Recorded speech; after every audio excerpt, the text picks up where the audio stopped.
Okay, good morning everyone, good afternoon. हम लोग class start करेंगे। क्लास स्टार्ट करने से पहले कुछ इंपॉर्टेंट थिंग्स।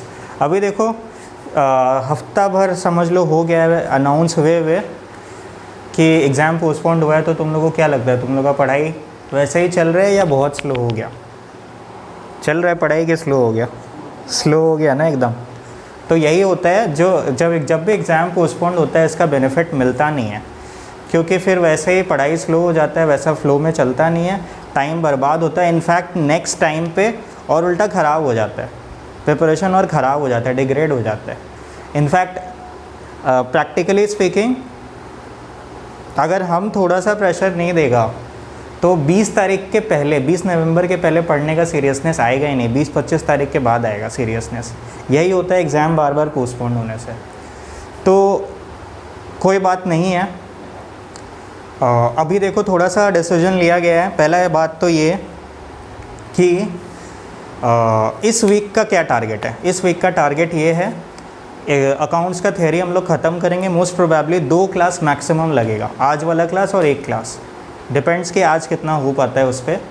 और दूसरा चीज़ ये कि इस वीक का दूसरा टारगेट है, स्मॉल टारगेट ये है कि हम लोग को प्राइस इंडेक्स स्टैटिस्टिक्स का ख़त्म करना है। अभी फ़िलहाल ये 2 पे फोकस है। फिर देखते हैं कि क्योंकि आई डोंट नो कि थर्सडे फ्राइडे सैटरडे क्या सिचुएशन रहेगा, क्या क्लासेस कर पाएंगे। लेकिन कल तक में अकाउंट्स का थ्योरी अगर हो जाता है तो अच्छा बात है, कल क्लास कर रहे हैं हम लोग। और स्टैटिस्टिक्स का वेडनेसडे को अगर कर ले प्राइस इंडेक्स तो हो जाएगा, अच्छा बात रहेगा।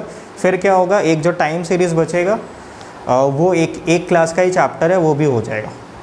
तो ये पहला टारगेट है। उसके बाद दूसरा टारगेट रहेगा अकाउंट्स में, क्योंकि मैक्सिमम लोगों को कन्फ्यूज़न है वैल्यूएशन ऑफ इन्वेंट्री में और लॉ में पूरा पार्टनरशिप एक्ट का रिवीजन। ये 2 टारगेट्स रहेगा नेक्स्ट टारगेट्स। तो वो इस वीक होगा या नहीं, that I am not sure, but next week तो फिर पक्के ये दोनों चैप्टर होगा। फिलहाल ये टारगेट्स है हम लोगों का। अच्छा, दूसरा बात ये कि थोड़ा पढ़ाई होता रहना चाहिए, और पढ़ाई स्लो होने से बहुत ज़्यादा प्रॉब्लम हो जाता है और इसका बेनिफिट अच्छा मिले, तैयारी सबका बहुत अच्छा से हो। तो इसीलिए हम ये डिसाइड किया है कि छोटा टारगेट्स देगा, अभी हैवी टारगेट नहीं लेकिन छोटा टारगेट देगा। छोटा टारगेट ये रहेगा कि कंपनी लॉ में जैसे पढ़ाई करने के लिए बोला था, तो कंपनी लॉ में तुमको पढ़ाई कहाँ से करना है, मेमोरेंडम ऑफ एसोसिएशन जहाँ से स्टार्ट होता है, पेज 24 या 22 ऐसे कुछ है, वहाँ से लास्ट तक, क्योंकि वो सबसे मोस्ट इम्पॉर्टेंट पोर्शन है, तो उसको पहले पढ़ना स्टार्ट करो। और आज जैसे मंडे है, 8-10 पेज है, उसका तो पूरा Q&A हम दे के ही रखा है, वो क्वेश्चन आंसर शीट में वो सारा टॉपिक्स वो मिल जाएगा। तो MOA, AOA, ultra vires, retrenchment provision, उसके बाद तुम्हारा कंस्ट्रक्टिव नोटिस, और वो तुम्हारा लास्ट वाला टॉपिक इंडोर मैनेजमेंट। इतना टॉपिक सारा कवर कर लो, लर्न कर लो, ठीक है। अच्छा, दूसरा चीज़ ये कि अब देखो, ये बात तो ऑब्वियस सा बात है, तुम लोग एडमिट करोगे कि मैक्सिमम लोगों का जो टेस्ट होता था, बुक का एकदम कार्बन कॉपी आंसर्स रहता था, और किसी का भी ख़राब पेपर जाता ही नहीं था।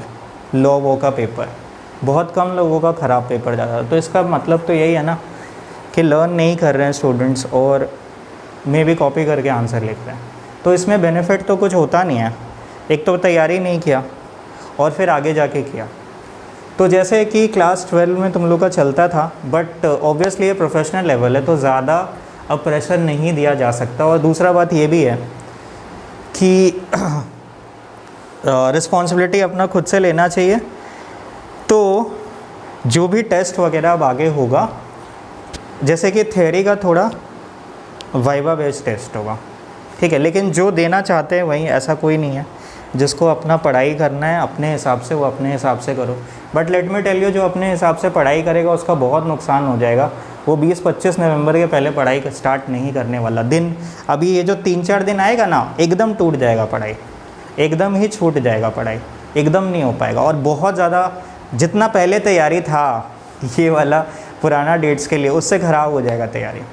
तो इसीलिए बहुत ज़रूरी होगा कि पढ़ाई का फ्लो नहीं टूटना चाहिए। इसलिए टारगेट्स मिलता रहेगा तो पढ़ाई अच्छा होता रहेगा। लेकिन वही है कि जो लोग करेगा वही, अच्छा, दूसरा चीज़ ये हम सोचा है, देखो, when ever I pay attention to you and I call you and I spend half hour in calling, in your doubt clarity, you have to understand that it comes to me at a great personal cost. मेरा बहुत बहुत ज़्यादा time and energy invest होता है इस चीज़ में. So I think students should be deserving enough to earn those times. Why I do that? Because I sincerely want that you have a very good performance in your exams, because ये जो exams है ये बहुत ज़्यादा matter करता है career के लिए. सो आई रियली वांट कि तुम लोगों का अच्छा से अच्छा परफॉर्मेंस हो. बट अनफॉर्चुनेटली ऐसा होता है, ये जो सिचुएशन था, जैसे होमवर्क्स बहुत सारा दिया जाता था, होमवर्क चेक किया जाता था, और होमवर्क चेक में जो गलती होता था वो समझाया भी जाता था क्या गलती हो रहा है. बट फिर भी ऐसा मेरे को समझ में आ रहा है कि समझाने के बाद भी बहुत सारे स्टूडेंट्स को नहीं समझ में आया और वो लोग उसको इग्नोर कर दिया. करेक्शंस भेजा गया और करेक्शंस हुआ नहीं है कॉपी में, तो वही पुराना पढ़ के फिर वापस वही मिस्टेक कर रहे हैं. तो अगर ऐसा हो रहा है तो फिर इतना एफर्ट का फ़ायदा क्या है. जो लोग यहाँ पे आता है वो लोग के लिए तो पॉसिबल है, इफ़ यू वांट कि ऐसा कोई चैप्टर है जिसमें तुम्हारा कॉन्सेप्ट क्लैरिटी नहीं है. देखो, पहले तो ये एक इंडिविजुअल पर्सन का रिस्पॉन्सिबिलिटी है कि अगर कोई सब्जेक्ट में उसको कोई चीज़ नहीं समझ में आया तो तब तक उसको समझने का कोशिश करना चाहिए या पूछते रहना चाहिए जब तक क्लियर नहीं हुआ. इसमें कोई हेजिटेशन वाला बात तो है नहीं. और दूसरा बात ये कि जिन लोग को ऐसा है पुराना होमवर्क है जिसमें बहुत सारा डाउट्स है या फिर श्योरिटी नहीं है कि ये करेक्शन हुआ है क्या मेरा, या फिर करेक्शन सही नहीं है, तो कॉपी दिखाओ मेरे को, हम पुराना होमवर्क चेक कर देगा. कोई ऐसा होमवर्क जिसमें तुम्हारा गलती हुआ हो और तुमको फीडबैक दिया हो गया हो लेकिन तुम ठीक से करेक्ट नहीं कर पाए, तो वो सारा homeworks it is time that we rectify it. बहुत ज़रूरी है. ठीक है, जो होमवर्क में क्वेश्चन भेजा जाता था ना, आधा स्टूडेंट्स लोग किया नहीं है, और वो होमवर्क वाला क्वेश्चन सबसे ज़्यादा इम्पोर्टेंट क्वेश्चन था. क्यों? क्योंकि वो सब पास्ट ईयर का क्वेश्चन था. आधा स्टूडेंट्स लोग होमवर्क क्वेश्चन नहीं करके रखे, और वही सबसे ज़्यादा इम्पोर्टेंट क्वेश्चन है एग्ज़ाम के लिए. तो तुम सोच सकते हो कि सिचुएशन कैसा हो रखा है. ठीक है, तो यही चीज़ है कि टेस्ट वही लोग का लिया जाएगा जो लोग खुद से वॉलंटियर करेंगे. और अब मेरे को थोड़ा सा डिस्कशन ये करना है कि टेस्ट का शेड्यूलिंग कैसे हो. जैसे हम लोग पढ़ाई का शेड्यूलिंग कर लिया कि इस वीक में ये चीज़ कर रहा है, और फिर नेक्स्ट वीक में ये चीज़ कर रहा है. अब थोड़ा सा हम लोग को डिस्कशन ये कर लेना चाहिए कि टेस्ट का शेड्यूलिंग कैसे हो. ठीक है, तो एक बार हम वीडियो पॉज कर देते हैं क्योंकि वीडियो वाला लोग तो पार्टिसिपेट नहीं कर पाएगा. सब्जेक्ट में जो 2 मॉक टेस्ट हो, स्पेशली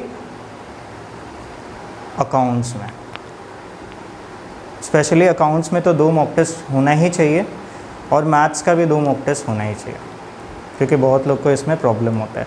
लॉ का तो हम लोग इतना टेस्ट कर चुके हैं, जो लोग अच्छा से टेस्ट दिया है वो लोग का अच्छा एक्सपीरियंस हो गया है, और रिपोर्टिंग वाला पार्ट उतना डिफ़िकल्ट नहीं है. अगर लॉ का 2 मॉक टेस्ट होगा तो थियरी बेस्ड होगा, उतना कोई वो डिफ़िकल्ट चीज़ नहीं है, वो तो हो जाएगा. बात है कि मैथ्स का और उसका बहुत अच्छा से होना चाहिए, मैथ्स का और अकाउंट्स का. ठीक है, तो जैसे कि ठीक है, अब जैसे 31 को अगर इको प्लस BCK का 100 मार्क्स का MCQ बेस्ड होता है तो वही ये 2 घंटा का होगा और पूरा 100 मार्क्स का होगा. ठीक है, तो 31 को ऐसा हो गया.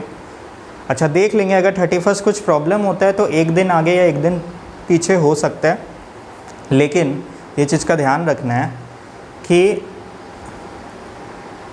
एक बार मैथ्स भी तुम लोग रिवीजन स्टार्ट कर दो, क्योंकि दिवाली के पहले एक मॉक टेस्ट मैथ्स का भी देना बहुत ज़रूरी है. तो मैथ्स का भी रिवीजन होते रहना चाहिए.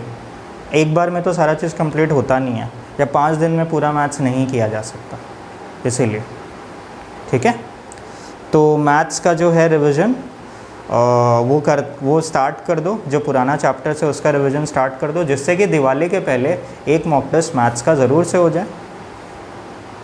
तो इस तरीके से हम लोग करेंगे. ठीक है, और बाकी देखते हैं, एक बार लॉ का रिवीजन स्टार्ट हो जाए लॉ का तो लगातार 2 मॉक टेस्ट भी हो जाएगा तो कोई दिक्कत नहीं, क्योंकि अभी रिवीजन होगा तो पढ़ाई करोगे, क्योंकि उसमें रिवीजन का ज़्यादा ज़रूरत है। ठीक है, तो लॉ का फिर थोड़ा बाद में करेंगे। और एक सब्जेक्ट कोई बचा क्या? नहीं, बाकी सब्जेक्ट तो हो ही गया। तो फिर ठीक है, इस तरह से करते हैं। ओके, चलो फिर आज का क्लास स्टार्ट करते हैं। जो एंटिटीज़ जो तुम्हारा वेरियस अकाउंटिंग पॉलिसीज़ था वो हम लोग डिस्कस कर रहे थे पिछले क्लास में। कोई क्वेश्चन है क्या? कोई ऐसा कॉन्सेप्ट जो नहीं समझ में आया? फास्ट पढ़ाया था और बहुत शॉर्ट में पढ़ाया था, उतना शॉर्ट में पढ़ने से हो जाएगा। हर एक कॉन्सेप्ट का 4-5 लाइन। अभी तक जो पढ़ाया उसमें कोई क्वेश्चन है तो बोलो।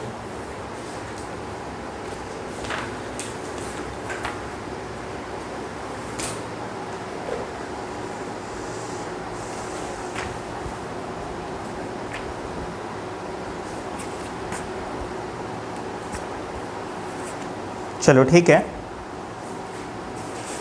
तो एक बार क्विकली रिवाइज करेंगे। एंटिटी कॉन्सेप्ट मतलब बिजनेस को एक सेपरेट एंटिटी समझना चाहिए फ्रॉम इट्स ओनर। इसीलिए ओनर जो पैसा देता है वो इंटरनल लाइबिलिटी होता है बिजनेस के लिए, और उसके अगेंस्ट वो एक्सपेक्ट करता है interest, and that interest is profit of the business.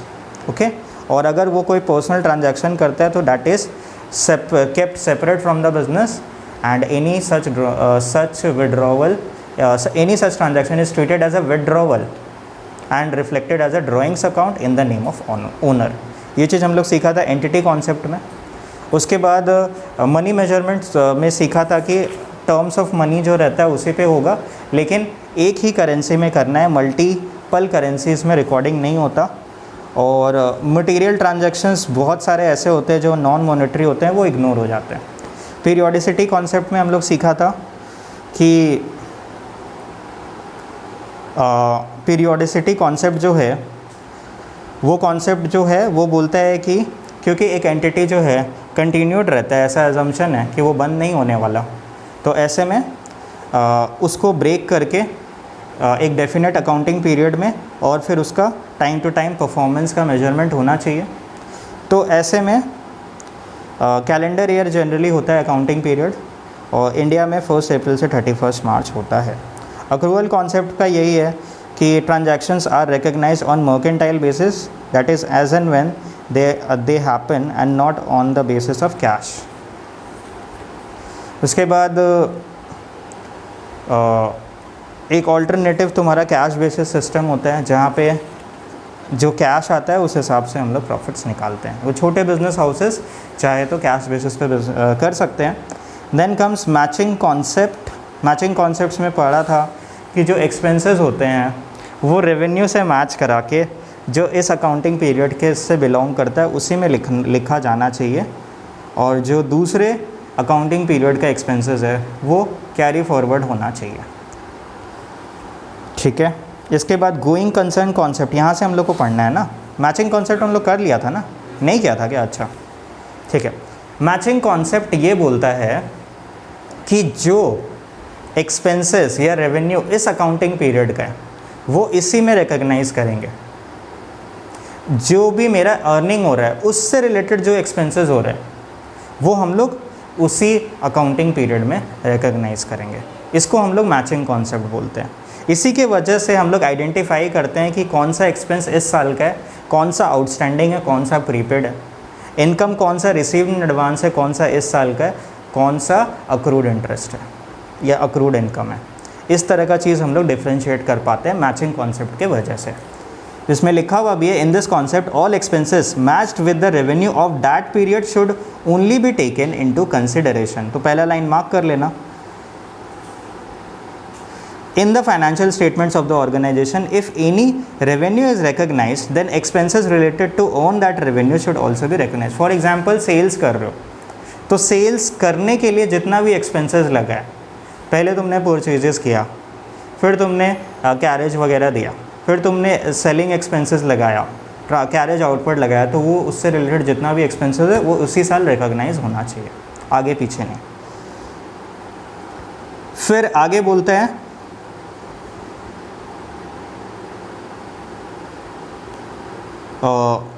Next वाला लाइन भी मार्क करने का है। This concept is based on accrual concept and it considers the occurrence of expenses and income. ये बेसिकली मैचिंग कॉन्सेप्ट कहाँ से derive होके आता है? अक्रूवल कॉन्सेप्ट जो हम लोग अभी पीछे सीख के गया था उसके बेसिस पे ये मैचिंग कॉन्सेप्ट डिराइव होके आता है, क्योंकि अक्रूवल बेसिस में ये बोला था कि जो इस साल का है, इस अकाउंटिंग पीरियड से रिलेट होता है, उसी से होना चाहिए। उसी से ये आता है कि ठीक है, उस साल का जो इनकम है उसको अर्न करने के लिए जो एक्सपेंस लगा है वो हम लोग इस साल में रिकग्नाइज़ करेंगे। तो एक समझ लो अक्रूवल कॉन्सेप्ट का ये सब पार्ट है, matching concept. This leads to adjustment of certain items like prepaid, outstanding, unearned income and accrued income. बस इतना करने से हो जाएगा और इसी वजह से हम लोग प्रॉफिट डिटरमाइन कर पाते हैं। प्रॉफिट कैसे डिटरमाइन होता है? नीचे लिखा हुआ है, revenue minus expense is equal to profit.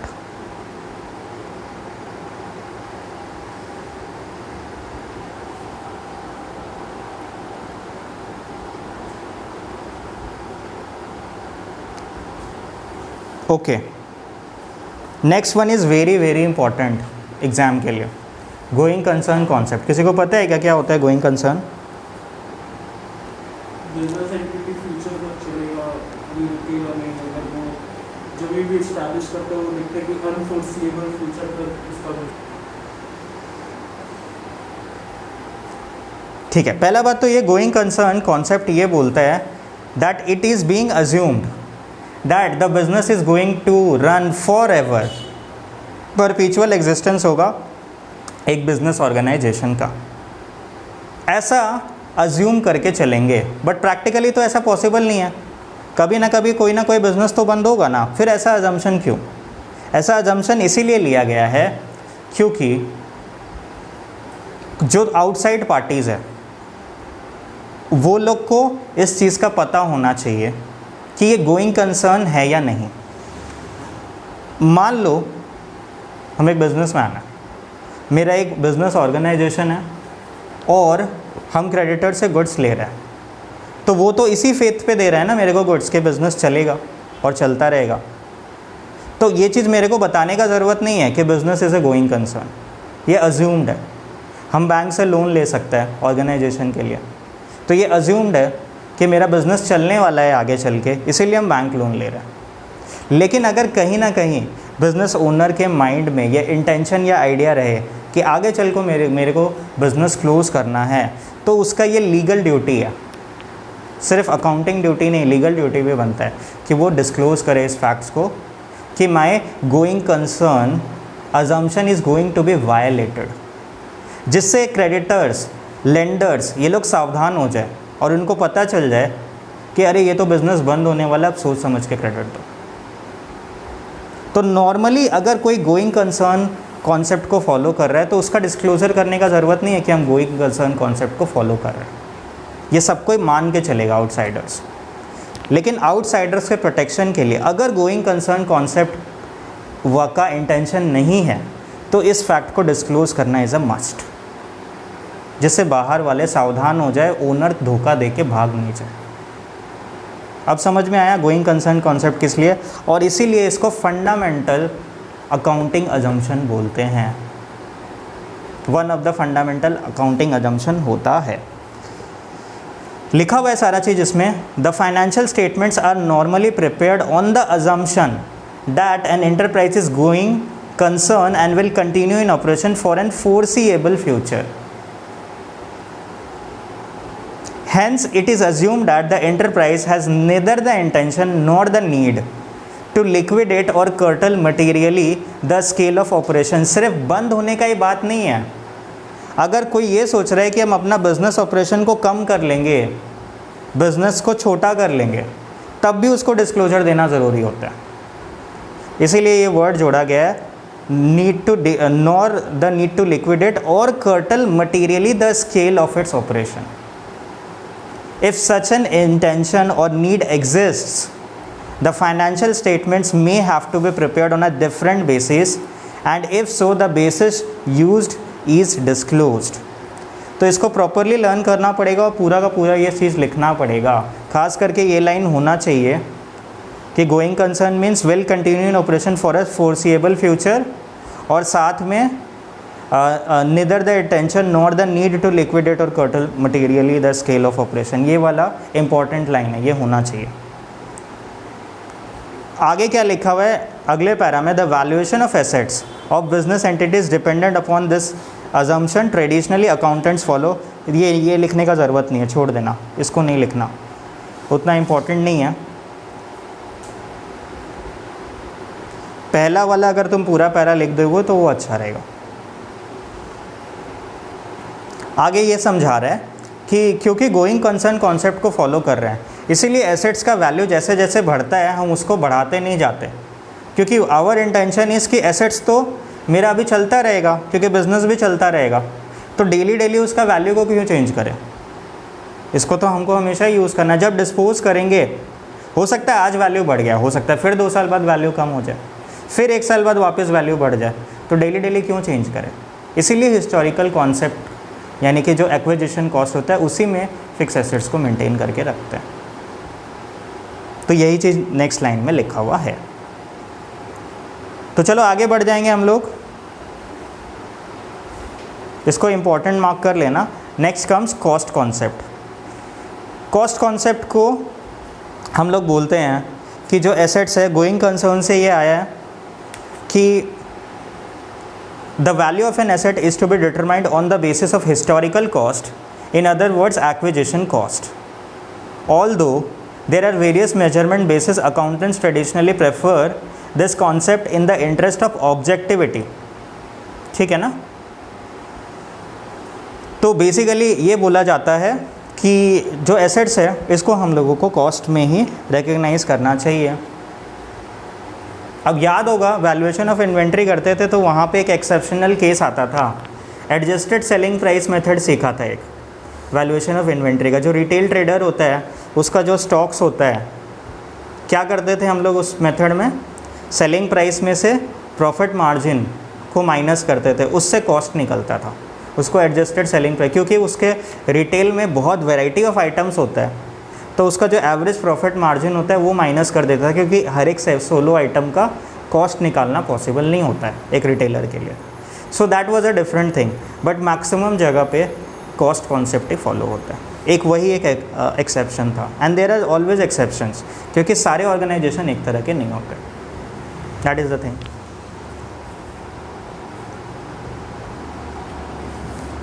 तो इसमें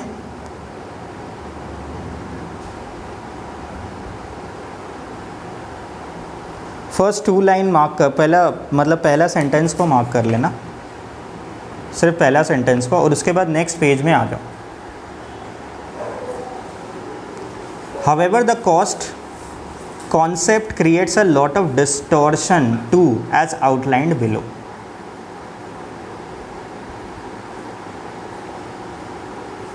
क्या है, वही प्रॉब्लम आ जाएगा, इन्फ्लेशन नहीं दिखा पाता, इन्फ्लेशन का इफ़ेक्ट नहीं दिखा पाता, तो इसका ये डीमेरिट्स पॉइंट से ये भी मार्क कर लो। पहला, इन्फ्लेशन सिचुएशन, जैसे कि एग्जांपल दिया है, when prices of all commodity go up on an average, acquisition cost loses it's relevance. जैसे कि एक पीस ऑफ लैंड है, 1995 में 2000 का ख़रीदा हुआ है और आज के दिन में 2015 में वो 1 लाख का हो सकता है, 1 लाख क्या करोड़ का भी हो सकता है 95 का ख़रीदा हुआ। Number B, historical cost based accounts में लूज कंपेरेटिबिलिटी, पुराने साल से हम कंपेयर नहीं कर सकते प्रॉपरली।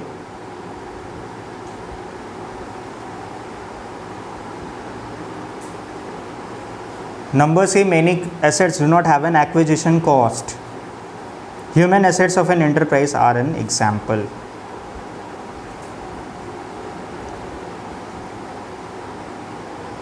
ठीक है, so these are limitations.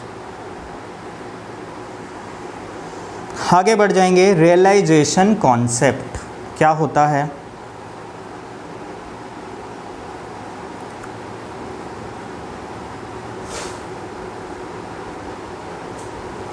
Realisation concept का मतलब ये है, any change in value of an asset is to be recorded only when the business realises it.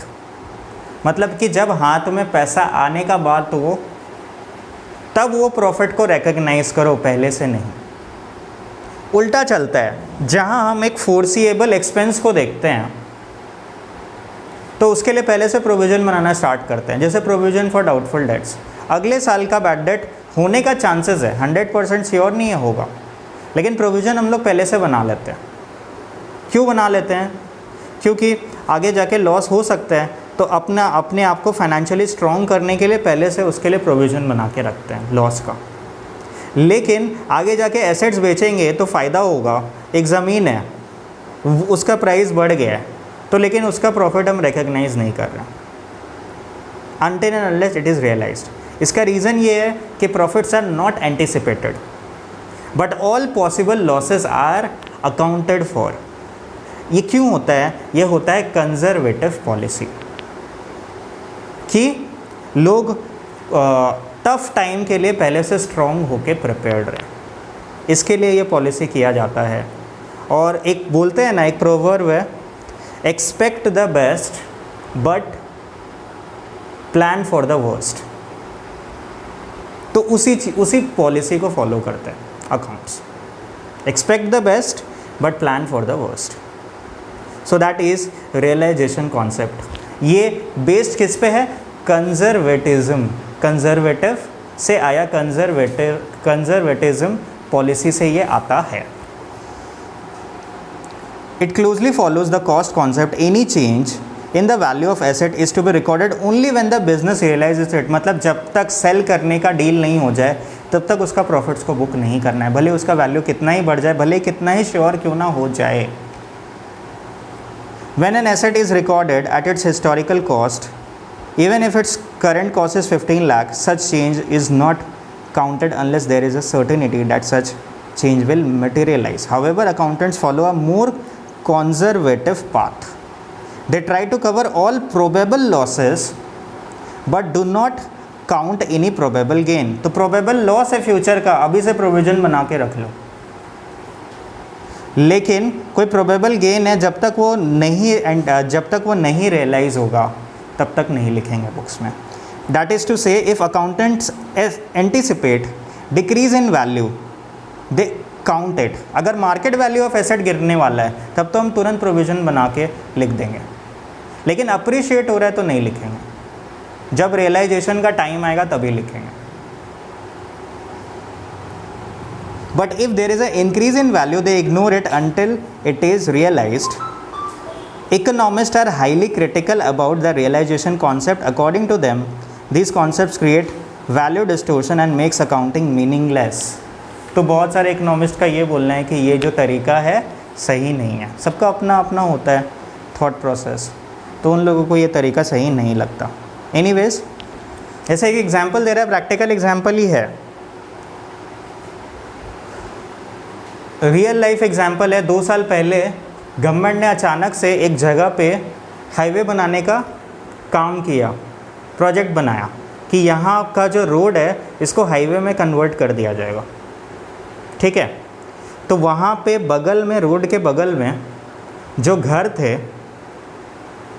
क्योंकि वहाँ हाईवे बन रहा है तो उसका जो रजिस्ट्री वैल्यू होता है, जो मिनिमम वैल्यू जिस पे भी ख़रीदना बेचना है उसको रजिस्ट्री वैल्यू बोलते हैं, गवर्नमेंट का बहुत हाइक हो गया क्योंकि वहाँ हाईवे बनने का प्रपोजल हो गया। वो रोड जो था अब उसको नेशनल हाईवे में कन्वर्ट कर दिया जाएगा।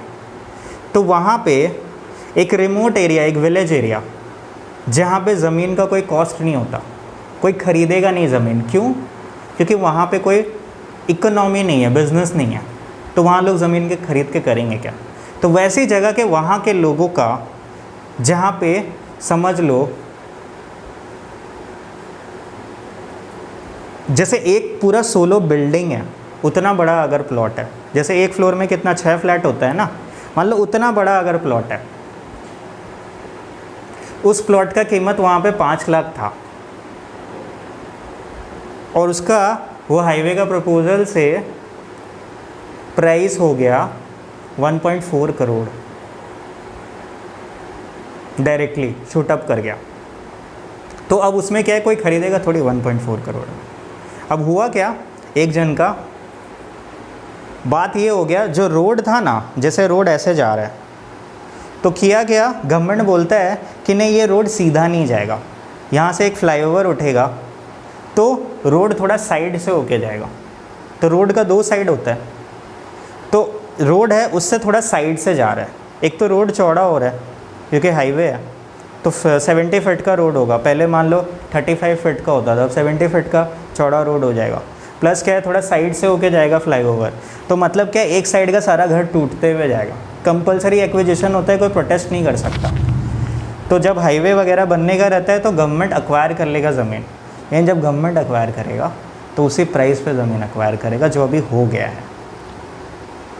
तो फिर वो विलेज वालों का कितना बड़ा लॉटरी लगा, ये सोचो। 5-5 लाख का ज़मीन 1.25 करोड़ 1.5 करोड़ में बेचा।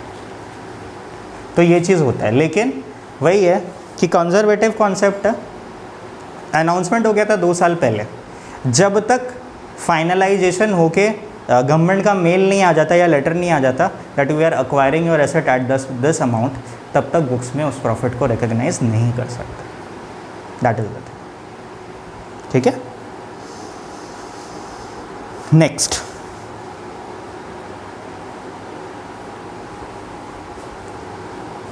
Dual aspect concept. ये तो बहुत इजी है। डुअल एस्पेक्ट मतलब हर एक ट्रांजैक्शन का 2 एस्पेक्ट होता है, एक डेबिट होता है, दूसरा क्रेडिट होता है। मिनिमम 2 अकाउंट्स हर एक ट्रांजैक्शन में इन्वॉल्व होते हैं, और उसका रूल्स क्या होता है, गोल्डन रूल्स लिखा हुआ है यहाँ पे। सो that is the thing.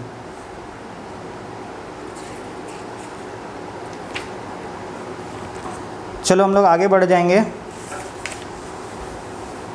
Page 1.34, conservatism repeat होगा। जो रियलाइजेशन कॉन्सेप्ट में हम लोग पढ़ा था वही वाला चीज़ रिपीट होगा। कंजर्वेटिज्म मतलब कंजर्वेटिव पॉलिसी, रिस्क एवर्स जिसको बोलते हैं, जो ज़्यादा रिस्क नहीं लेना चाहता, उस टाइप का policy. Conservatism states that the accountant should not anticipate income, पहले से एंटिसिपेट नहीं करेंगे फ्यूचर होने वाला इनकम को, and should provide for all possible losses. When there are many alternative value of an asset, an accountant should choose the method which leads to the lesser value, मतलब maximum depreciation charge करने की कोशिश करो।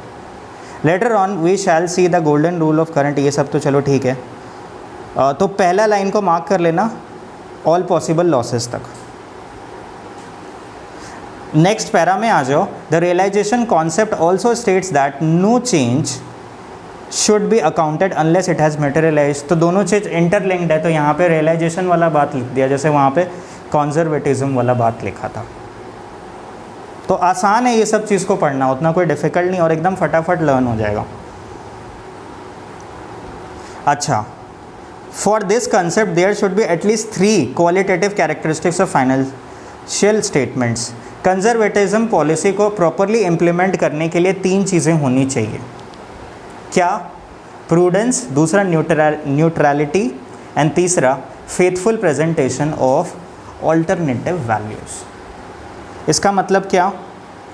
Prudence का मतलब जितना भी future losses वगैरह होने वाला है उसके लिए प्रॉपर तरीके से कैलकुलेशन करेंगे, जजमेंट करेंगे, उसको अकाउंट करेंगे, और as well as gains which are uncertain. जितना गेन्स अनसर्टेन है, मतलब कि मिलने का श्योरिटी नहीं है, जैसे कि प्रोविज़न फॉर बैड डेट्स बनाते हैं, प्रोविज़न फॉर डाउटफुल डेट्स बनाते हैं, तो वो सबको भी लिखेंगे। जो अनसर्टेन, मिलने का श्योरिटी नहीं है, उसके लिए भी प्रोविज़न बनाना है, और लॉसेस के लिए भी प्रोविज़न बनाना है। That is prudence concept. Prudence individually एक इम्पॉर्टेंट चीज़ है, ये तुम लोग को लर्न होना चाहिए। Then comes neutrality. Neutrality means basically accountant को अनबायस्ड होना चाहिए अकाउंट्स करते वक्त। Unbiased outlook is required to identify and record such possible losses as well as to exclude uncertain gains. बात ये होता है कि बहुत लोग इस पॉलिसी का फ़ायदा उठाना चाहते हैं। देखो, प्रैक्टिकली सबको नेट प्रॉफिट अच्छा लगता है, लेकिन जब तुम लोग आर्टिकलशिप करने जाओगे और जब ऑफिस करोगे और ऑफिस से बोला जाएगा जाओ इस क्लाइंट के यहाँ जाओ, अकाउंट्स बनाना है, और अकाउंट्स बनाने जाओगे ना, तुम नेट प्रॉफिट निकाल के दिखाओगे कि आपका नेट प्रॉफिट जो है लेट्स सपोज 50 लाख रुपये आ रहा है साल का नेट प्रॉफिट, तो क्लाइंट तुमको बोलेगा 50,000 से ज़्यादा नेट प्रॉफिट नहीं दिखना चाहिए, सीधा यही बोलेगा। क्यों? तो ये 50 लाख नेट प्रॉफिट दिखाएंगे तो उतना टैक्स भी तो फिर भरना पड़ेगा, ठीक है ना। तो बात है वही, यहाँ पे ये बोलता है कि वो चीज़ नहीं होनी चाहिए। One should be free of biasness. ऐसा नहीं है कि इसका फ़ायदा उठा के आप उल्टा पुल्टा एक्सपेंसेस दिखाओ, एक्स्ट्रा एक्सपेंसेस दिखाओ।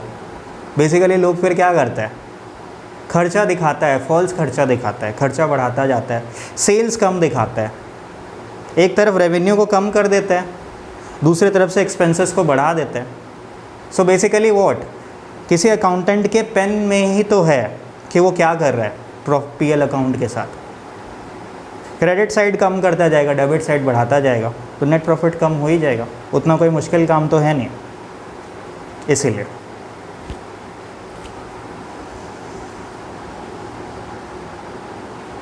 इसीलिए आर्टिकलशिप वगैरह करना बहुत ज़रूरी होता है, क्योंकि प्रैक्टिकल लाइफ और थियोरेटिकल बुक्स में अकाउंट्स बनाना बहुत डिफरेंट होता है। You learn a lot.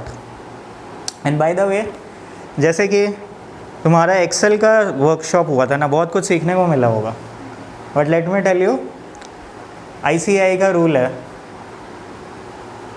जब आर्टिकलशिप स्टार्ट होने वाला रहेगा उसके पहले कंपलसरी 1 महीना का ट्रेनिंग होता है, IT ट्रेनिंग, जो ICAI के पास करना पड़ता है। अभी जैसे कोविड है तो सब कोई ऑनलाइन कर रहा है, 90% अटेंडेंस चाहिए होता है उसमें। एग्ज़ाम होता है, एग्ज़ाम पास होना पड़ता है, नहीं तो दोबारा ट्रेनिंग करना पड़ता है, तब जाके ऑफिस में एंट्री मिलता है। उसमें एकदम एक्सटेंसिव वे में पूरा सिखाया जाता है, एक्सेल वगैरह, और बहुत ज़्यादा एडवांस्ड। वो कंपलसरी ट्रेनिंग होता है जो हर एक स्टूडेंट को करना पड़ता है before joining the office.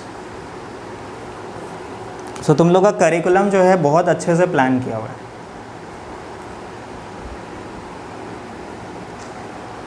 Next है कंसिस्टेंसी। ये बहुत इंपॉर्टेंट पॉलिसी है। अभी तक जितना भी पढ़ा उसमें से कुछ कुछ जो वेरी इंपॉर्टेंट था, जैसे अक्रूवल था, गोइंग कंसर्न था, वैसे ही ये वाला भी बहुत इंपॉर्टेंट है, कंसिस्टेंसी। क्यों? क्योंकि ये भी एक फंडामेंटल अकाउंटिंग अजम्पशन है।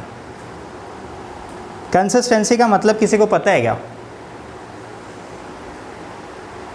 क्या होता है कंसिस्टेंसी? नेट प्रॉफिट होना चाहिए हर साल कंसिस्टेंट, ये बोल रहे हैं क्या?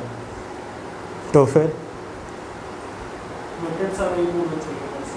कैसे? अगर डेप्रिसिएशन हम स्ट्रेट लाइन मेथड में कर रहे हैं इस साल, तो अगले साल double. Yes, frequently accounting methods को चेंज नहीं करने चाहिए। ऐसे बहुत सारा जगह होता है जहाँ पे हम लोग को चॉइस मिलता है कि हम कौन सा मेथड चूज़ करें अकाउंटिंग का। जैसे वैल्यूएशन ऑफ इन्वेंट्री, बहुत सारा मेथड सीखा, लीफो, फीफो, वेटेड एवरेज, उसके बाद एडजस्टेड सेलिंग प्राइस, बहुत सारा मेथड था ना। उसमें से जो एक बार अडॉप्ट कर लिया तो उसी को फिर हर साल फॉलो करो, बार बार चेंज नहीं करना है। अगर चेंज करने का ज़रूरत पड़ा तो कोई बात नहीं है, चेंज कर लो, लेकिन फिर उसी को लेके चलो। और चेंज करने के वजह से फाइनेंशियल स्टेटमेंट्स में क्या फ़र्क पड़ा, उन चीज़ों को भी डिस्क्लोज़ कर देना चाहिए कि इस साल हम लोग फाइनेंशियल स्टेटमेंट्स में ये पॉलिसी को चेंज किया है, चेंज करने का रीज़न ये था, और इसके वजह से कितना नेट प्रॉफिट पे इम्पैक्ट पड़ा ये भी डिस्क्लोज़ करना चाहिए। समझ में आया? So that is the thing, consistency in order to achieve comparability of the financial statements of an enterprise through time, the accounting policies are followed consistently from one period to another. A change in an accounting policy is made only in certain exceptional circumstances.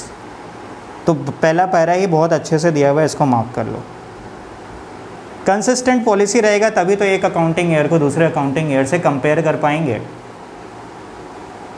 और अगर change करना भी है तो अगर circumstances वैसा demand करता है तो चेंज कर सकता है। वो सर्कमस्टांसेस क्या होता है, कब होता है, ये सब चीज़ अकाउंटिंग स्टैंडर्ड्स में हायर लेवल पे पढ़ना है कि कब कब चेंज होता है, कौन सा सर्कमस्टांसेस होता है।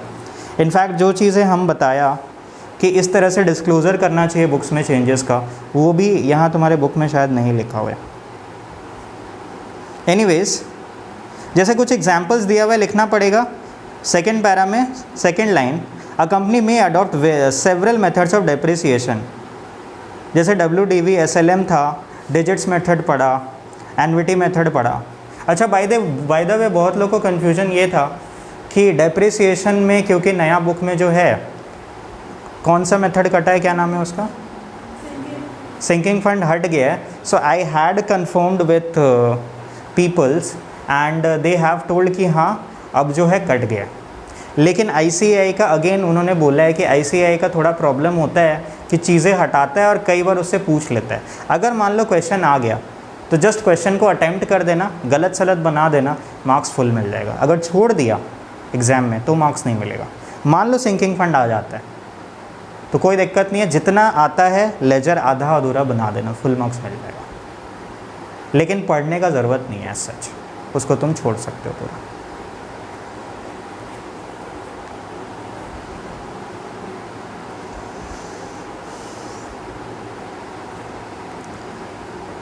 ओके नेक्स्ट पैरा में चलते हैं। But the concept of consistency does not imply non flexibility as not to allow introduction of improvement in method of accounting. तो इसका मतलब ये नहीं है कि एकदम रिजिड हो जाए अकाउंटेंसी।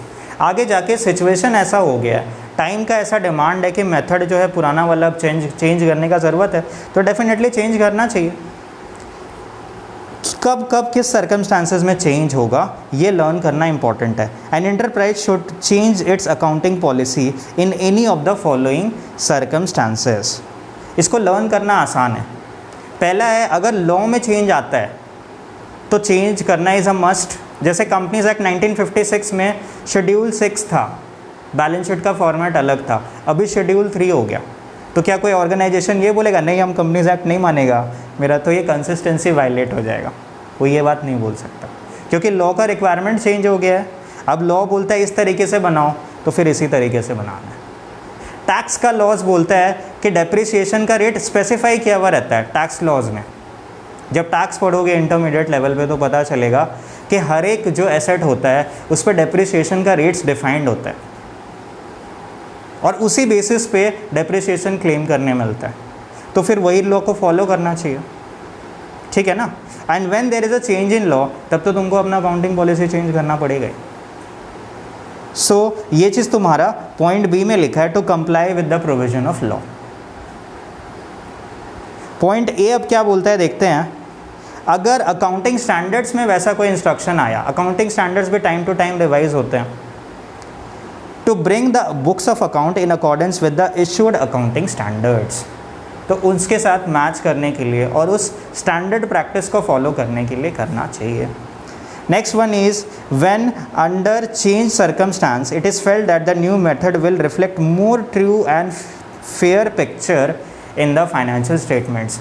मान लो लॉ का मैंडेट नहीं है, अकाउंटिंग स्टैंडर्ड्स का भी मैंडेट नहीं है, लेकिन कोई ऐसा मेथड जो है आज के दिन में मेरे फाइनेंशियल स्टेटमेंट्स को और बेटर और फेयर वे में प्रेजेंट करेगा, तो फिर डेफिनेटली मेरे को वो चेंज लाना चाहिए, ठीक है ना। When a change will help in better and fair presentation of the financial statements. तो ये पॉइंट ABC है, इन सारे सिचुएशंस में पॉलिसी चेंज करना चाहिए। I hope it is clear and very important one था ये।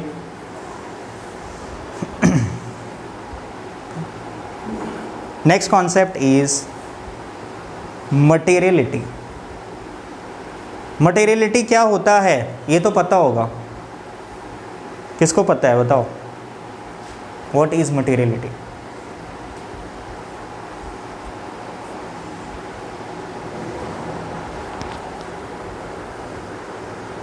कि 11 में थ्योरी एकदम ही नहीं पढ़ा था क्या?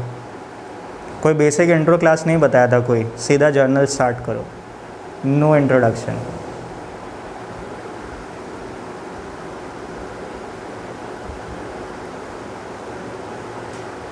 अभी जो क्लास 11 का बैच है ना, लोग तो प्रैक्टिकल है ही नहीं अकाउंट्स में, सिर्फ थ्योरी पूछते हैं। क्यों? ऑनलाइन क्लास होता है, ऑनलाइन अकाउंट्स कैसे पढ़ाएगा स्कूल वाला, खाली थ्योरी पूछते हैं। 80 मार्क्स का पेपर होता है, उसमें 50-55 नंबर का थ्योरी आता है अकाउंट्स में, तो वो लोग का बेस स्ट्रॉन्ग हो गया थ्योरी का।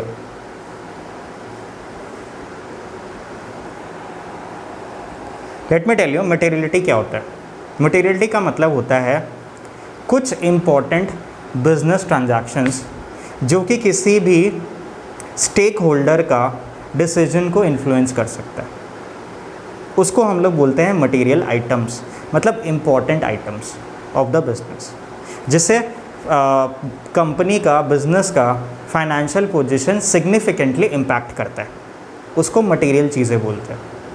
तो मटेरियलिटी कॉन्सेप्ट बोलता ये है कि अब तुम्हारे ऑर्गेनाइजेशन में मटेरियल ट्रांजैक्शंस, मटेरियल इवेंट्स कौन से हैं, उसको आइडेंटिफाई करो और उसको ज़रूर से अलग से डिस्क्लोज करना चाहिए बुक्स ऑफ अकाउंट्स में सेपरेटली, जिससे रीडर का ध्यान उस पर ज़रूर से जाए, क्योंकि वो चीज़ें इन्फ्लुएंस करती है। अगर कोई इंसान मटेरियल चीज़ें छुपा लेगा तब तो यूज़र को धोखा हो जाएगा फाइनेंशियल स्टेटमेंट्स पढ़ के। जैसे कंपनी इशू ऑफ शेयर्स लेके आ रहा है, प्रोस्पेक्टस इशू किया, प्रोस्पेक्टस पढ़ेगा, इंसान को फेथ होगा तभी तो शेयर्स के लिए अप्लाई करेगा ना। अब उसमें मटेरियल फैक्ट्स छुपा लिया तो फ्रॉड का केस हो जाएगा, डायरेक्टर को जेल हो जाएगा। फिर पढ़ा था ना कि अगर फ्रॉडुलेंटली वैसा कुछ काम करता है, डिस्क्लोजर नहीं करता है, तो फिर पर्सनल फाइन भी है जो बीओडी में इन्वॉल्व होता है। तो इसीलिए मटेरियल फैक्ट्स को बहुत स्ट्रिक्टली डिस्क्लोज करना ज़रूरी होता है।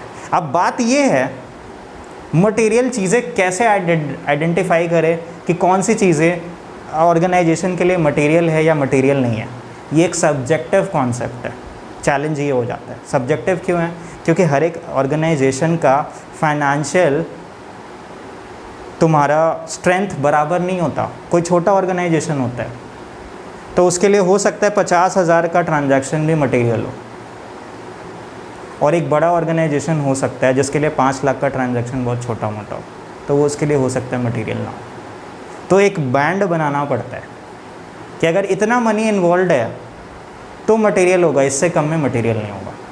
तो जैसे कि आगे चल के जब ऑडिटिंग वगैरह करोगे तो सबसे पहले क्या होगा, ऑर्गेनाइजेशन का फाइनेंशियल स्टेटमेंट्स पढ़ना पड़ेगा।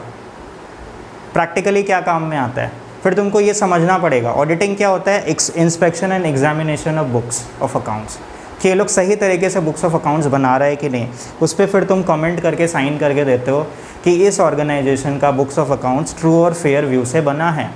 अगर नहीं बना तो उनको दोबारा बनाना पड़ेगा, और ऐसा अगर तुमने रिपोर्ट लिख के दे दिया तो फिर शेयर होल्डर्स उस कंपनी पे भरोसा नहीं करेंगे, उसका स्टॉक प्राइस गिर जाएगा।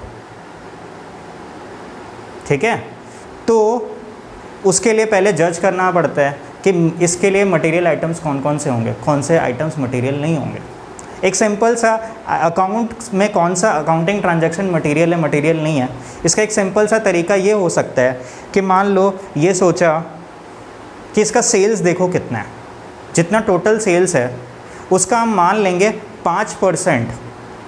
मान लो 1 करोड़ का सेल्स है तो 5% कितना हो गया, 5 लाख रुपया। तो हम ये सेट कर सकते हैं कि 5 लाख से अगर नीचे का ट्रांजैक्शन होगा ना तो वो मटेरियल नहीं है, 5 लाख के ऊपर का जितना ट्रांजैक्शन है वो मटेरियल है। तो हम ये डायरेक्ट कर सकता है कंपनी को कि जो भी ट्रांजैक्शंस 5 लाख के ऊपर का आप उसको मिसलेनियस में नहीं डालोगे, आप उसको सेपरेटली लिखोगे, जिससे सारा मटेरियल फैक्ट्स डिस्क्लोज हो जाए। तो ये काम में आता है प्रैक्टिकल इम्प्लीकेशन मटेरियलिटी का। ठीक है, materiality principle permits other concepts to be ignored if the effect is not considered material. This principle is an exception to full disclosure principle. According to materiality principle, all the items having significant economic effect on business of enterprise should be disclosed in the financial statements, and any insignificant item which will only increase the work of accountant but will not be relevant to the user's needs should not be disclosed in the financial statements.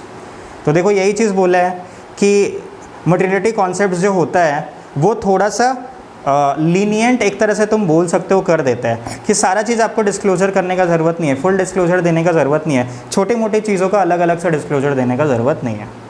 जो material चीज़ें हैं जो significant economic impact डालते हैं business पे, वो सारे को आप सेपरेटली डिस्क्लोज करो। थर्ड लाइन में ये लिखा है, all items having significant economic impact on business should be disclosed in the financial statements, and any insignificant item which only increase the work of the accountant will not be relevant and should not be disclosed in the financial statements. अब देखो next line में ये भी लिखा है the term materiality is a subjective term, मतलब हर एक organisation के लिए मटेरियलिटी अलग अलग हो जाएगा। किसी ऑर्गेनाइजेशन के लिए अगर कोई चीज़ मटेरियल है तो हो सकता है दूसरे ऑर्गेनाइजेशन के लिए वो चीज़ इमटेरियल है। It is on the judgement, common sense and discretion of the accountant that which item is material and which is not. बस इतना मार्क कर लो और आगे लिखने का ज़रूरत नहीं है। नेक्स्ट पैरा का line, the materiality depends not only on the amount of the item but also on the size of the business, nature and level of information, level of person making the decision etc। ये सब चीज़ का factor को consider करके हम लोग materiality discover करते हैं। Third para का last line, first line,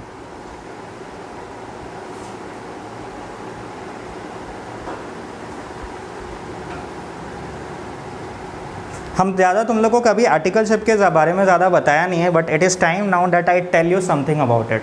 5 minutes very quickly.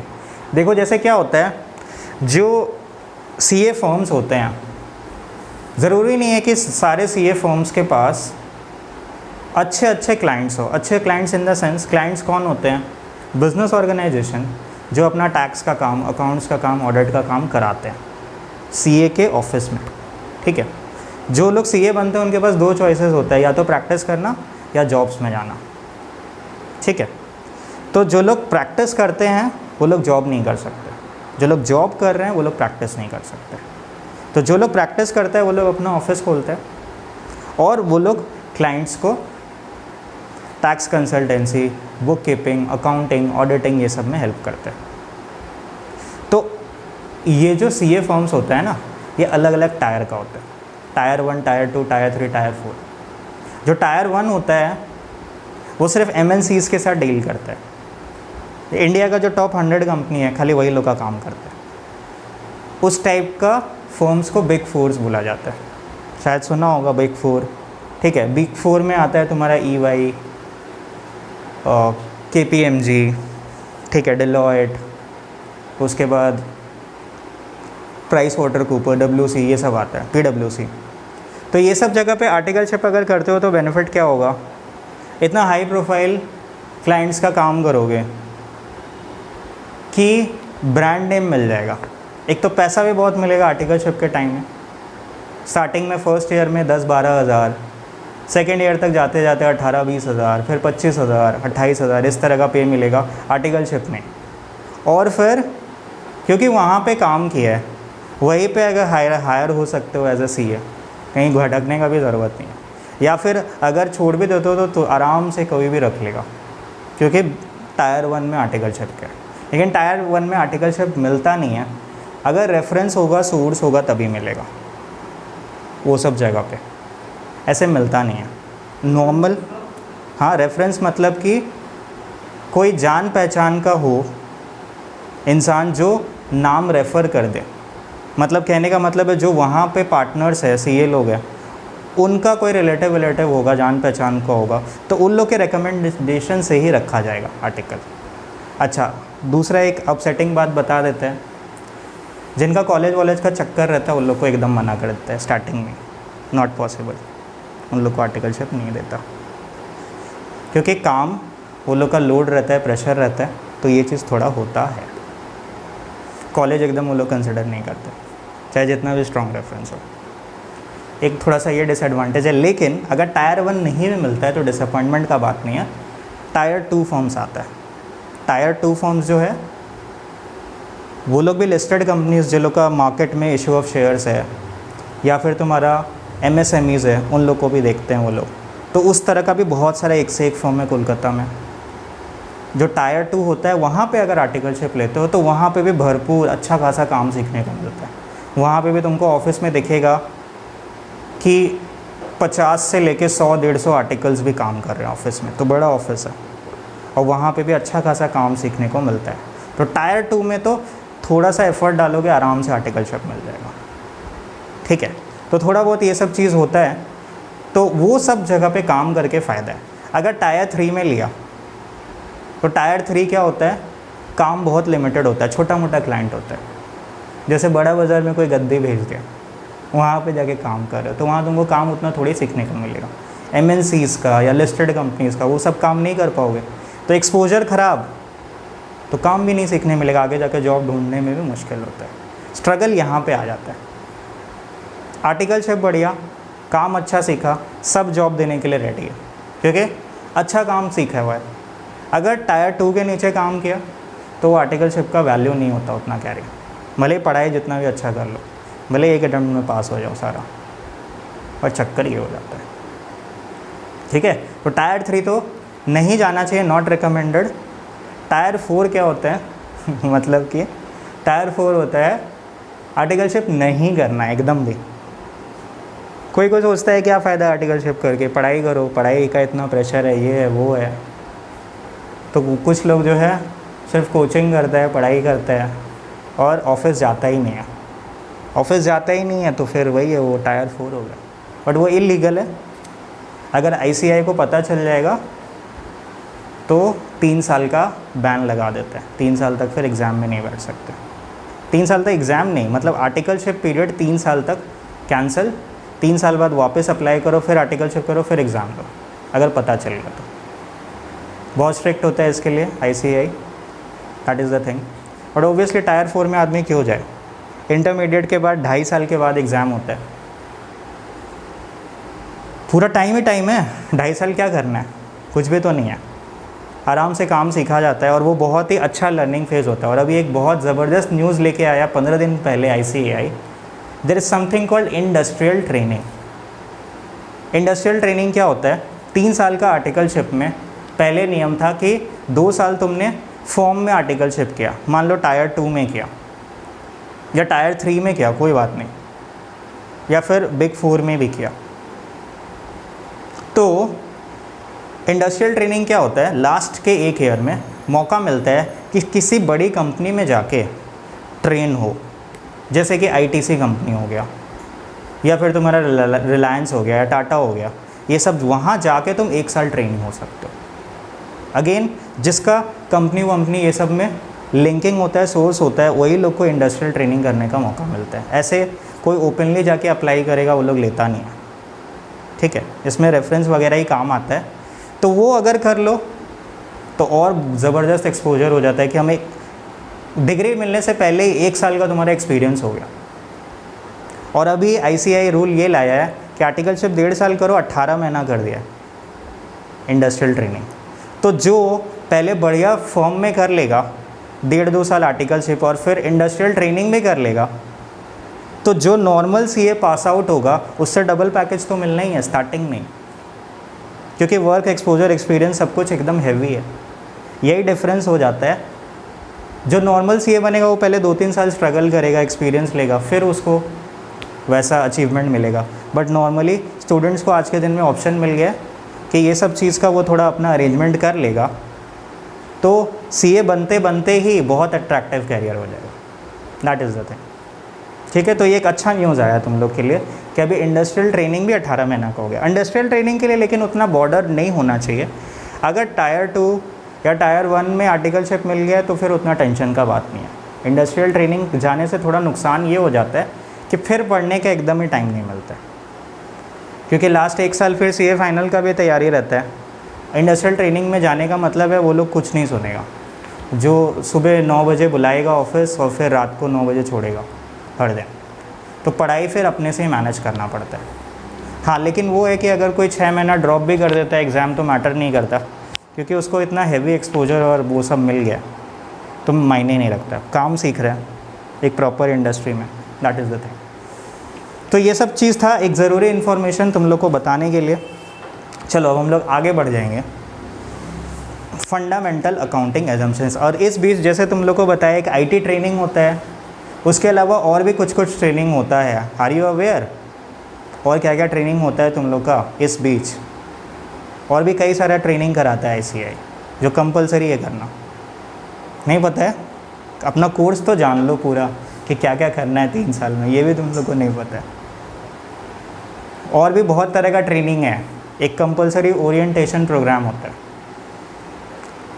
उसके बाद तुम्हारा एक कम्युनिकेशन स्किल का प्रोग्राम होता है।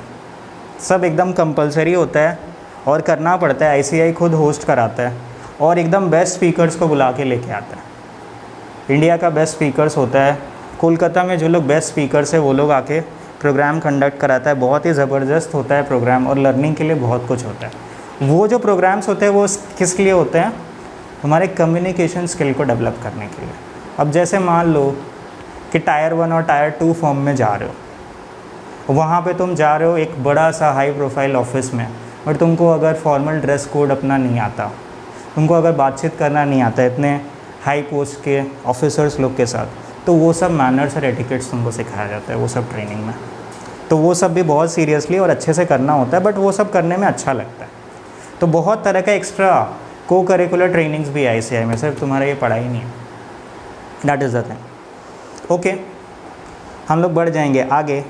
Fundamental accounting assumptions. There are 3 fundamental accounting assumptions. Number 1 going concern, number 2 consistency, number 3 accrual. ये तीनों हम लोग पढ़ा हुआ है। इसको फंडामेंटल अकाउंटिंग अजम्पशंस क्यों बोलते हैं? इसका मतलब ये है कि जो लोग भी अकाउंट्स बना रहे हैं, ये चीज़ मान के रखा है कि ये 3 तो अकाउंटिंग प्रिंसिपल्स फॉलो करना ही करना है हर एक जन को, भले ही बाकी का अकाउंटिंग प्रिंसिपल्स फॉलो करे या ना करे, ये 3 तो फॉलो होना कंपलसरी है, मस्ट है। अगर फॉलो नहीं करता है तो फिर डिस्क्लोजर देना पड़ेगा कि ये वाला फंडामेंटल अकाउंटिंग अजम्पशन हम नहीं फॉलो कर रहे हैं और क्यों नहीं फॉलो कर रहे। So all the above 3 fundamental accounting assumptions have already been explain. चलो ये तो ठीक है। If nothing has been written about the fundamental accounting assumptions in the financial statements, मतलब कि जो नोट्स टू अकाउंट्स बनता है उसमें मान लो ये नहीं बोला कि हम लोग फंडामेंटल अकाउंटिंग अजम्पशंस फॉलो कर रहे हैं या नहीं कर रहे हैं, तो फिर यही अज्यूम किया जाएगा ऑब्वियसली फॉलो कर रहे हैं, क्योंकि ये फंडामेंटल अकाउंटिंग अजम्पशंस है, सबको फॉलो करना ही है।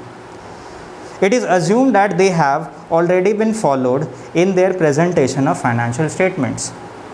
However, if any of the above mentioned fundamental accounting assumption is not followed, then this fact should be specifically disclosed.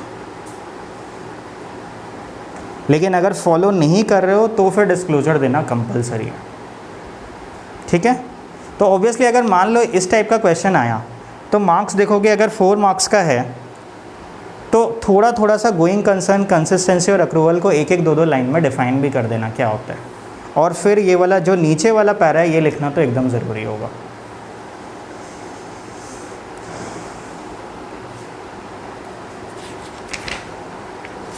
क्या ये सब 11 में एकदम ही नहीं पढ़ा था? नहीं पढ़ा था, गलत है, पढ़ना चाहिए ये थियरी तो। ओके, अब हम लोग आगे बढ़ जाएंगे। Qualitative characteristics of financial statement एक बार एग्जाम में पूछ चुका है ये वाला क्वेश्चन। किसी भी फाइनेंशियल स्टेटमेंट्स का अच्छा क्वालिटीज़ क्या होता है, गुड क्वालिटीज़ क्या होता है? बहुत आसान है। पहला 4 पॉइंट जो है वो प्रिंसिपल क्वालिटेटिव कैरेक्टर्स है, बाकी का एडिशनल पॉइंट्स है। मतलब पहला 4 तो एक्सपेक्ट किया जाता है कि होना ही चाहिए। क्या है पहला? अंडरस्टैंडेबिलिटी। आप जो अकाउंट्स बना रहे हो, मान लो इस तरह का बनाया कि खुद ही को समझ में आता और किसी को समझ में ही नहीं आता, तो वैसा बना के क्या फ़ायदा। ये एक यूज़र के समझ में आना चाहिए कि आपने अकाउंट्स कैसे ड्राफ्ट किया है। An essential quality of the information provided in financial statement is that it must be readily understandable by the user. बस पहला लाइन मार्क कर लो, हो गया। दूसरा चीज़ रेलिवेंस। जो भी अकाउंटिंग में बातें लिखी हैं वो डिसीजन मेकिंग में हेल्प होनी चाहिए। कहने का मतलब है मटेरियल बातें सारी अच्छे से लिखे हुए होने चाहिए। Information must be relevant to decision making needs of the user. Information has the quality of relevance when it influences the economic decision of the users by evaluating past, present and future events or confirming and correcting their past relevance. इतना mark कर लो। Next है reliability. Reliability का मतलब information सही होना चाहिए, उसमें mistakes नहीं होना चाहिए। गलत इन्फॉर्मेशन लीड्स टू गलत conclusion. to be useful, information must also be reliable. Information has the quality of reliability when it is free from material error and bias and can be depended upon by users to represent faithfully that which it either purports to present or could reasonably be expected to represent. तो कहने का मतलब ये है कि reliable होना चाहिए, information का क्वालिटी अच्छा होना चाहिए, कोई तरह का मटेरियल, छोटा मोटा क्लैरिकल एरर चलता है लेकिन मटेरियल एरर नहीं होना चाहिए, ना ही कोई बायसनेस होना चाहिए, क्योंकि यूज़र्स पूरी तरह से इस पर डिपेंडेंट होते हैं। यही चीज़ लिखा हुआ है, तो इतना कर लोगे। नेक्स्ट है कंपेरेबिलिटी, मतलब कि उसको इस तरीके से बनाना है कि पोजीशन को हम लोग कंपेयर कर सकें। Users must be able to compare the financial statements of an enterprise through time in order to identify trends in its financial position, performance, and cash flows. Users must also be able to compare the financial statements of different enterprises in order to evaluate their relevant financial position, performance of and cash flows. तो सिर्फ अपने organisation में अलग अलग time period से comparison नहीं, same industry में इसको एक को बोलते हैं पीयर कंपैरिजन। पीयर कंपैरिजन क्या होता है, जो लोग शेयर्स वगैरह करते हैं तो वो लोग मनी कंट्रोल या फिर इकोनॉमिक टाइम्स में अगर जाएंगे तो क्या होता है, जैसे मान लो एक स्टॉक खरीदा, मान लो बैंक है, मान लो SBI का शेयर्स खरीदा, तो तुम अगर पेयर कंपैरिजन में जाओगे तो तुमको कंपेयर करेगा वो कि बाकी जो बैंक्स है उनका प्रॉफिटेबिलिटी कैसा है इन कंपैरिजन टू SBI। तो उस तरह का चीज़ भी फैसिलिटेट होना चाहिए, दैट इज़ कंपेरेबिलिटी। ये हो गया। तो ये चार देखो नेक्स्ट पेज में लिखा हुआ है, the 4 principle qualitative characteristics are, जो प्रिंसिपल है ये होने ही चाहिए, understandability, relevance, reliability and comparability. तो आई थिंक ये 4 कर लोगे, उसके बाद जो कुछ इंपॉर्टेंट है वो हम तुमको बता दे रहे हैं। मटेरियलिटी क्या होता है तुमको पता है, तो इसको टिक कर लो, पहले पढ़ा हुआ है। उसके बाद इम्पॉर्टेंट है नंबर 7, 8, 9, क्योंकि इनको पूछ सकता है। Substance over form, neutrality and prudence. अभी हम लोग प्रूडेंस पढ़ के भी गए। सब्सटेंस ओवर फॉर्म क्या होता है, मतलब क्या है कि फाइनेंशियल ट्रांजैक्शंस का जब हम लोग प्रेजेंटेशन कर रहे हैं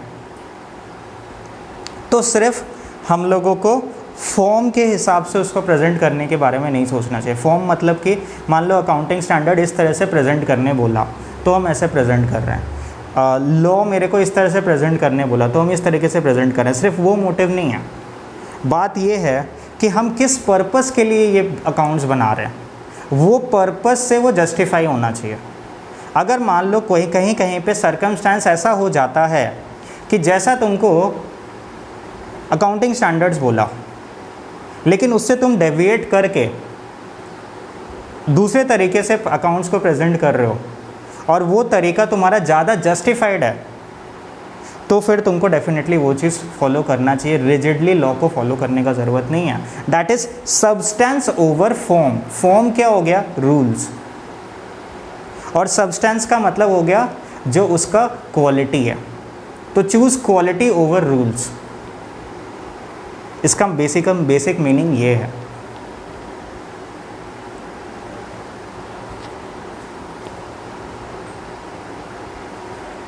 If information is to present faithfully the transaction and other events that it purports to represent, it is necessary that they are accounted for and represented in accordance with their substance and economic reality and not merely their legal form. तो इस चीज़ को mark कर लोगे।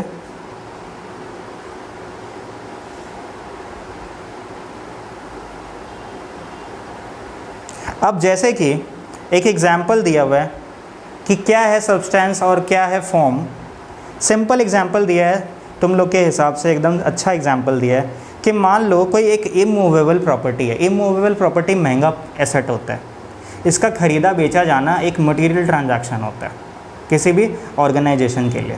तो अगर मान लो where the rights and beneficial interest in the immovable property are transferred लेकिन उनका डॉक्यूमेंटेशन एंड लीगल फॉर्मेलिटी अगर पेंडिंग है, the recording of acquisition would be in substance represent the transaction entered into. अब अकाउंटिंग रूल क्या बोलता है कि जब ट्रांजैक्शन रियलाइज़ होगा तब लिखना चाहिए।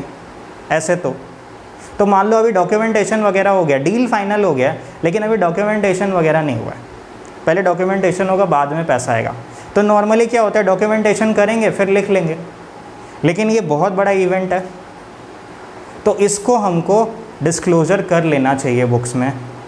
इसका डिस्क्लोज़र दे देना चाहिए कि ऐसा ऐसा डील हुआ है इमूवेबल प्रॉपर्टी के लिए। हमको इस चीज़ का वेट फिर नहीं करना चाहिए कि जब डॉक्यूमेंटेशन होगा तब हम बुक्स में डिस्क्लोज़ करेंगे। सो that is choosing substance over form.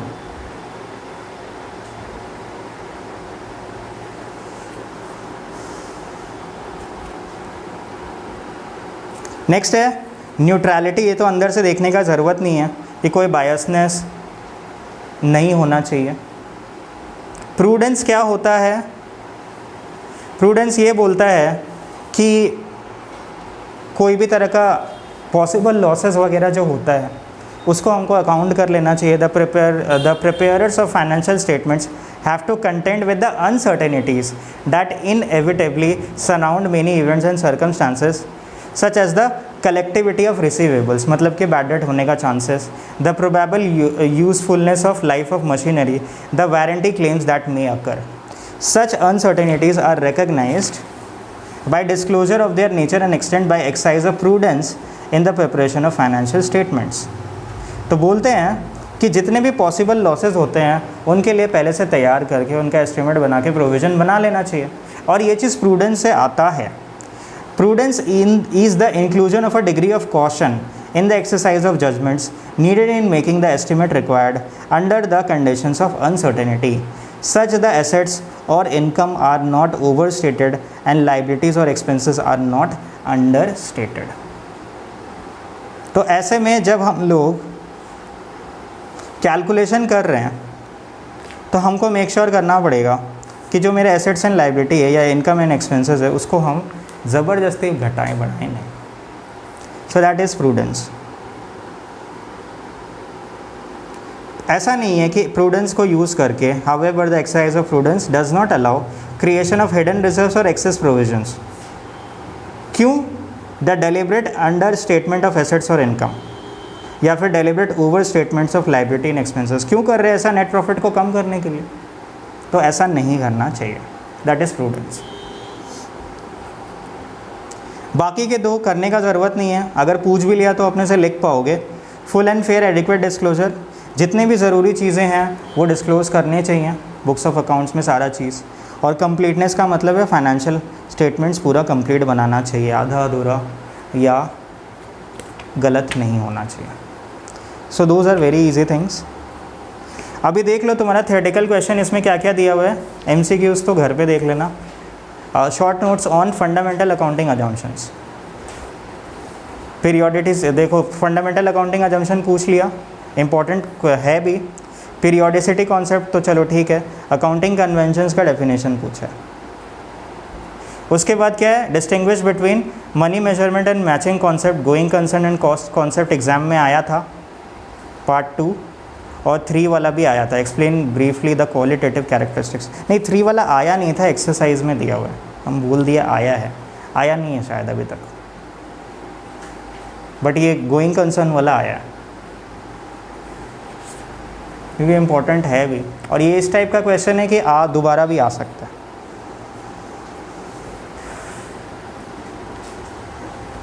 तो चैप्टर 2 हम लोग का पूरा ख़त्म हो जाता है।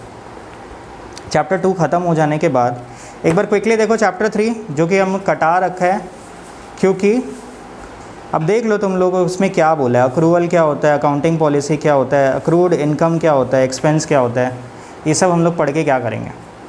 ये तो जो लोग पहली बार अकाउंट्स पढ़ता है वो लोग के लिए दिया हुआ है, तो ये चैप्टर एकदम भी देखने का ज़रूरत नहीं है। कैपिटल क्या होता है, ये सब चीज़ दिया हुआ है। आई वुड से थियरी ख़त्म हो गया। जो यूनिट 4 है वो थियरी नहीं है, वो प्रैक्टिकल चैप्टर है।